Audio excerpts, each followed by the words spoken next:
What up, everybody? InstructaBeats back again, here with another magical math lesson. Today, we're going to be talking about the magic of angles formed between transversals and parallel lines. So, buckle on up and let's see what we have in store for you today. So, our first math vocabulary is parallel lines. Okay, so when we talk about parallel lines, the math definition: two lines that are in the same plane and will never intersect.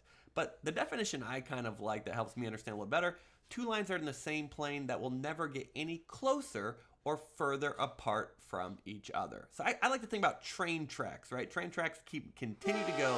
They never get any closer or further apart. So let's take a look at some examples and non-examples here.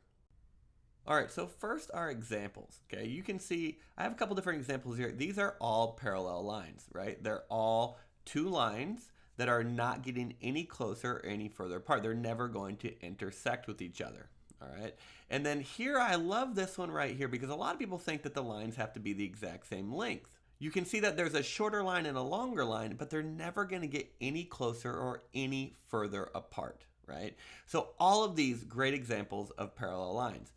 Now let's take a look at some non-examples of parallel lines, right? So you can see this first one that we're pointing to. Those are perpendicular lines, right? Obviously, they are intersecting, right? Which means they are going to not be parallel. We also have just intersecting lines over here that you can see. And again, crossing over each other, intersecting, touching, right? So not parallel lines.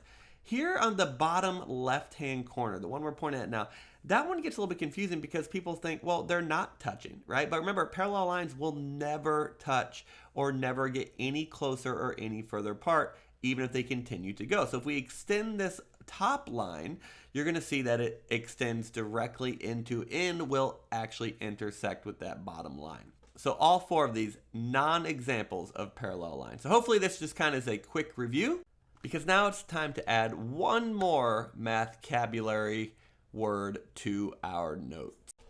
And that is a transversal line. A transversal line is a line that intersects parallel lines. So here you can see we have an example of this, right? That blue line is a transversal, right? It is a line that's intersecting or going across two parallel lines. And when you have a transversal that intersects two parallel lines, there's an interesting relationship between the angles that are formed that seems almost magical. Now, of course, we think all math is magical, but I digress. So you can see right here we have four angles. We have a blue, a green, a pink, and a purple one where the transversal crosses each parallel lines. So to learn a bit more, let's take it to the whiteboard.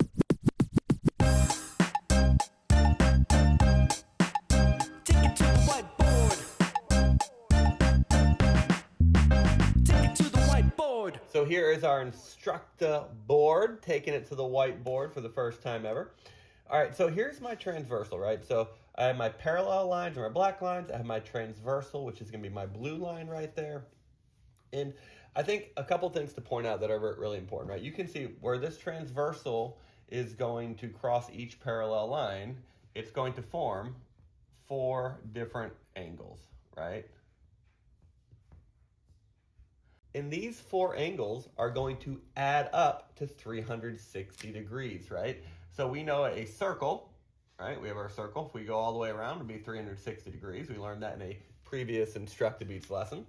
And so if you look at these, I have a circle right here. So all four of these angles are going to add up to 360 degrees. All four of these angles are going to add up to 360 degrees. So that's an important fact to remember for this lesson, but also our next lesson as well. So of course, earlier we talked about these angles seeming magical, right?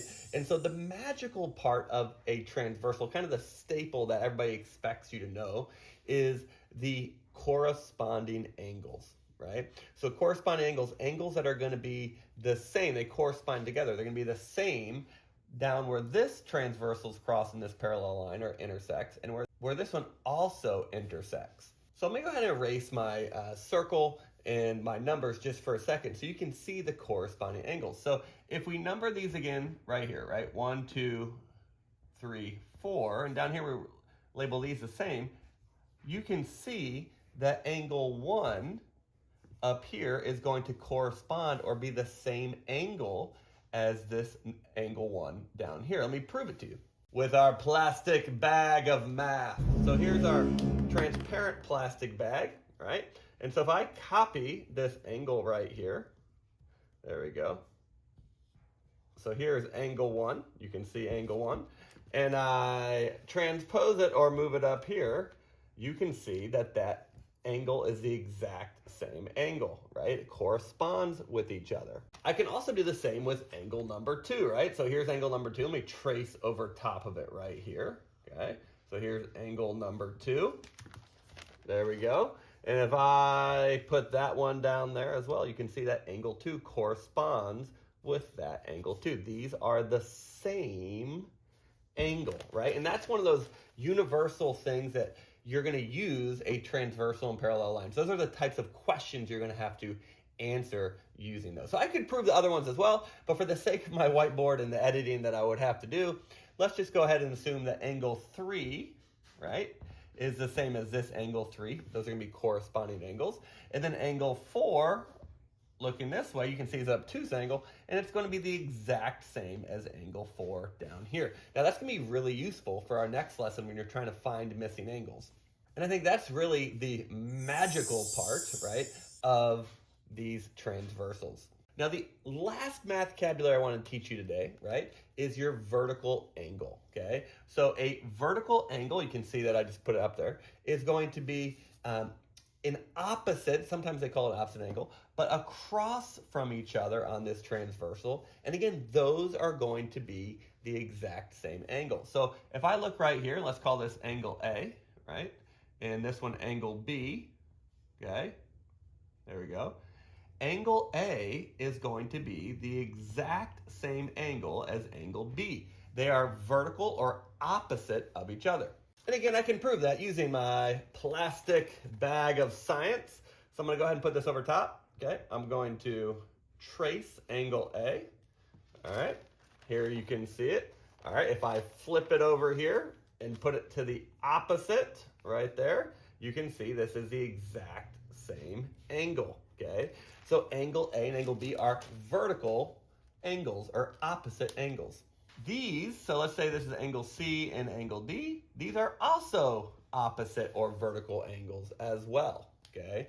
And so these are going to be the exact same angle. So let's go ahead and label this one angle E, right? So angle E, we can see using our corresponding angles, is going to be the exact same angle as angle A, right? So we know those are corresponding angles.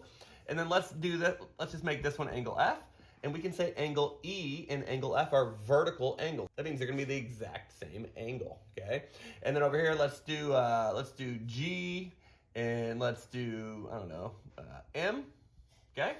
And so we see that angle G and angle C are corresponding angles. That means they're going to be equivalent to each other. And we also know that angle M is vertical with angle G, so that is going to be the same exact angle as well. So that's the magical part, right, about these transversals. We can use our corresponding and vertical angle knowledge to help us figure out which ones are going to be the same. So what might a question look like if you were talking about having to answer a math question about transversals?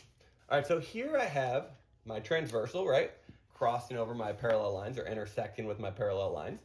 And I have angle 1, 2, 3, 4, 5, 6, 7, and 8. A lot of times they're going to give you an angle, right? And they're going to have you try to figure out what the rest of the angles are using your angle knowledge that you just learned in this video or might already have. So let's make angle A. That looks to be an obtuse angle. So let's make it 100 degrees, okay?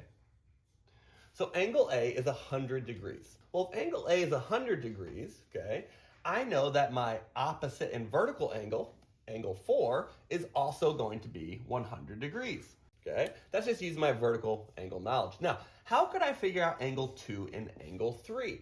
Well, here I see that these two angles right here, right, going back to previous angle lessons, make a supplementary angle. And if you remember, supplementary angles equal 180 degrees. So if I look at this, 100 plus what would give me 180 degrees, or which would be half of a circle, right? If you go all the way back to your angle knowledge. And I know that 100 plus 80 would give me 180 degrees. So angle 2 then must be 80 degrees. Again, just using my supplementary angle knowledge. And now I know that my vertical or opposite angle, so angle 3 is going to be 80 degrees as well. So putting some prior knowledge with some magical knowledge that you learned today. So now I know each of my 4 angles right there. And just to double check, right, we know that if we add up all 4 of these, because they form a circle, should be 360. So 180 plus 180 would be 360.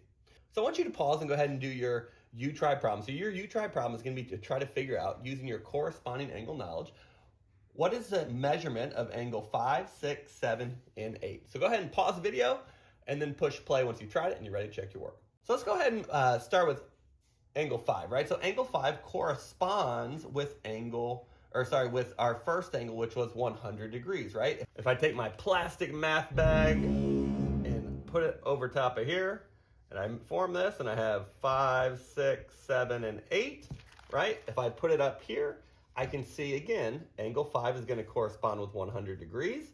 Angle 6 is going to correspond with 80 degrees, right? It's going to be the exact same measurement. Angle 7 is going to be 80 degrees, and angle 8 is going to be 100 degrees. So hopefully that's what you got for your you try problem. If you did not understand, you can always go back and rewatch the video, right? It's okay to fail as long as you learn from it. But today was all about just learning some mathcabulary. So we have our corresponding angles, we have our vertical or opposite angles, and then we also kind of reviewed our supplementary angles. And all of those are made possible by our magical transversal going across our parallel lines. Thanks so much for checking us out today. We would love if you would subscribe to our channel. Check out InstructaBeats.com for merchandise, more lessons, timers, songs. If you need it for your classroom, we have it. Again, thank you so much. InstructaBeats out.